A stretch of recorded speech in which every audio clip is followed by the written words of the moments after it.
Hey dude, dito. Okay. Re-reveal natin. Gusto kong i-review ito. Honda Supremo 2016 model. This was first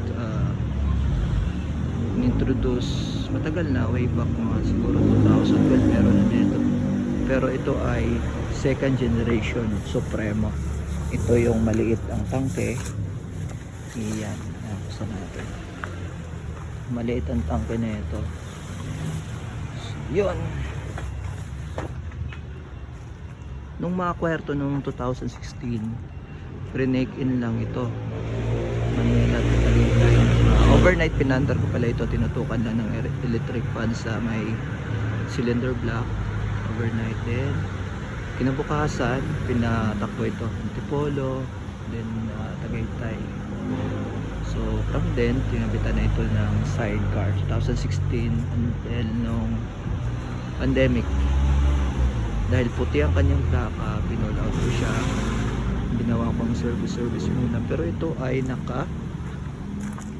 mahaba na natakbo nito. Bumalik na actually ito sa zero. So naka 100,000 kilometers na siya. So yung sinasabi nila noon, ang Supremo po ay nag-overheat. Yes, na-experience ko yon nung brand new siya.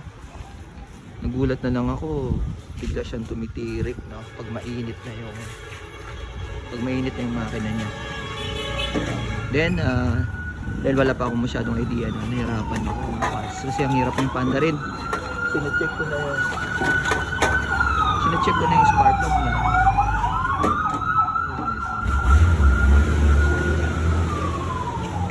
Yan, sinecheck ko yung spark plug niya. Ang sunog ay talaga maputing maputi. So, tinry ko, may nag-advise sa akin, tinry na ulikutin daw yung, or i-adjust daw yung air fuel mixture. Since then, kumanda na yung takbo niya. Simula nun, ayun, tuloy-tuloy na siya. So, ang tagal niya sa tricycle, nasa siguro mga 6 years. So, from 2016, 2026 na, nasa 10 taon na to noong March 29. So yan, sariwa pa siya, no? Alaga kasi ito sa langis. Kasi nga ang principle ko sa engine or sa kahit anumang machine, you have to change oil, lalo na kung talagang ginagamit mo siya daily. Palit ng langis kasi yun talaga yung buhay ng isang makina, langis or oil, para yung kanyang mga internal parts ay magiging well lubricated habang ikaw ay tumatakbo or nagpapaandar ng motor. So ayan, maganda pa siya, second generation Supremo. By the way nga pala, naglabas na rin naman ng third generation na Supremo ngayon.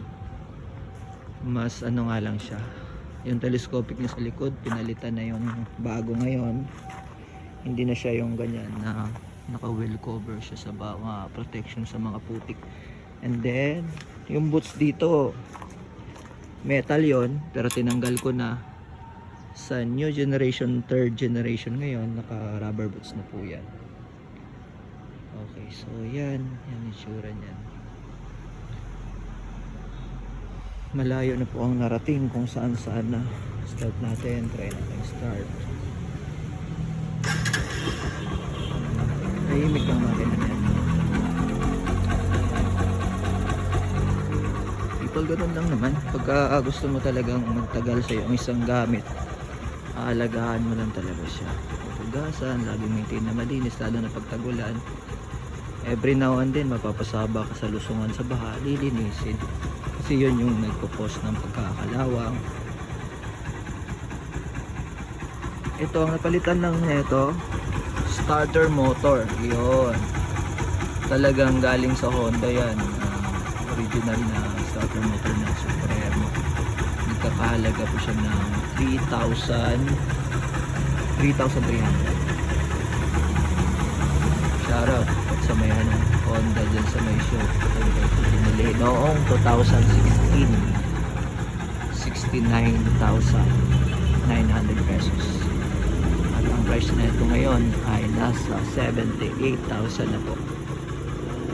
Dahil nga tumaas naman po talaga ang mga presyo ng mga motor. Hindi lamang Honda kundi pangkalahatan na. So yan, gulong niya standard size pa rin, nasa 18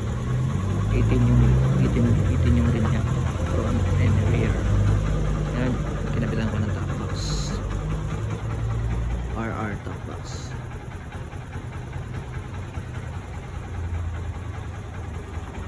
Yan,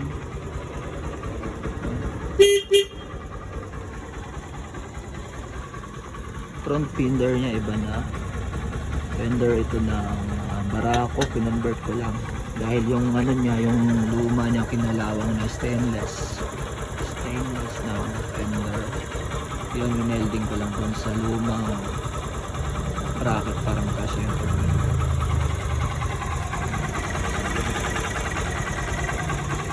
By the way, sa may mga Supremo din, based on my experience kasi noon, kasi hindi naman tayo lagi mag-aaral-aral ko lang sa nakasira ng motor basic. Hinahabol ko laging hapitan tong rubber na to. Then, umabot sa punto na na-lost thread itong tornilyo na to. Yan. 10 mm yan. Pati doon sa kabila, dalawa lang yung para matanggal tong holder na. Kasi nga, pit-pit na nagme-metal to metal na siya. Or alum to alum. Hinahabol ko pa rin hapitin para mawala yung tawas. Ang best pala niyan ay magpalit ka ng rubber original sa Honda mismo na bibili. So sa online hindi ako sa online, hindi garantisado, pero sa Honda mismo umabot na siya ng, or kung gamit na gamit, siguro mga 8 months. Sobrang init, talagang umipis ko at ika pa rin ng leaking. Pero kung service lang, matagal, years, 2 years, more than 2 years yan. So, yan lang, papalitan mo lang tayo siya ng bago. Huwag mo na siyang lagyan ng pandikit or ano ba. Dahil ito walang pandikit dito. Hindi pa nabababa ang makina. Top overhaul, nagpalit lang po ng cylinder block. Although gumagana pa yung starter motor niyan, yung Supremo na ito, gumagana pa siya, pero ang problema ko, pinapasok siya ng manis doon sa loob. At nang tinanong ko siya sa Honda kung may mabibili bang oil seal dito, ang sukat kasi ng radius ng 13 by 5 by 15. I'm not sure kung yung tama ba yun, basta yun naalala ko, 13 or 15. Hindi po naka-reveal. Pag tinanggal natin itong takip, hindi siya naka-reveal dyan yung oil seal, kundi naka-ano siya, naka-rematch siya ng machine. So kailangan mo siya yung pareho na yung tatlo bago mo ma-expose yung oil seal. So nung tinanong ko nga sa Honda na yon, ang sabi hindi daw makakabili maski takip yung starter na yan, kundi isang assembly buo. So ang ginawa ko, nag-ipon, binili ko siya ng tinabi ko lang yung luma. Although naayos naman yung luma, nilinisin mo lang kasi nakuha naman ako ng oil seal sa aftermarket sa labas. Pero after 3 months or 4 months, napasok ng oil, nakatamad, naglinis na maglinis, kapit na naman, baklasin naman. So ayan. By the way, sa bagong third generation, wala itong parang ano ito, naka-chrome. Metal na talaga siya, fully metal black. Palagay ko, the best pa rin naman.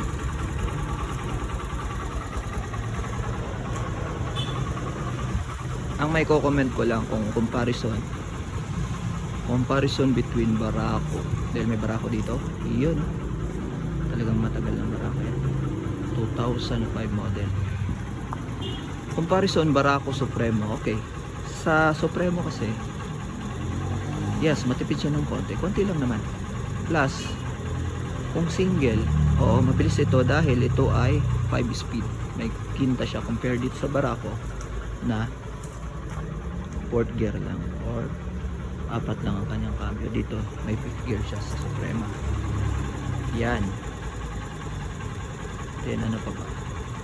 Barako Suprema. Sa kargahan, of course, Barako. Alam niyo naman guys, pag mga kargahan ng yelo kasi ng mga nandyan nakakapunta kung saan sa Metro Manila, madalas punong-puno ng yelo, gabubong yung sinasakyan nila sa Garong, puno-puno, ayun, punuan talaga.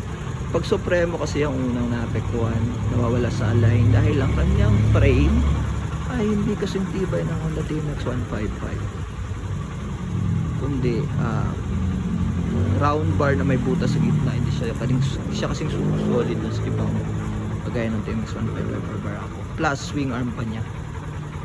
So ito, madalas napapansin ko na pipilipit yung swing arm, nawawala pala siya sa kanila. So the cover, this one is bago, sa kabila hindi kasi natanggal yung luma rito na hulog. So nasagasaan. Uy, mahaba na yung video ko, 10 minutes. O baka may nanonood naman dyan, ha. Yun lang, i-share ko lang. So maraming salamat. This Moto is here again, and wala na akong magagawa, cut ko na to. Bye.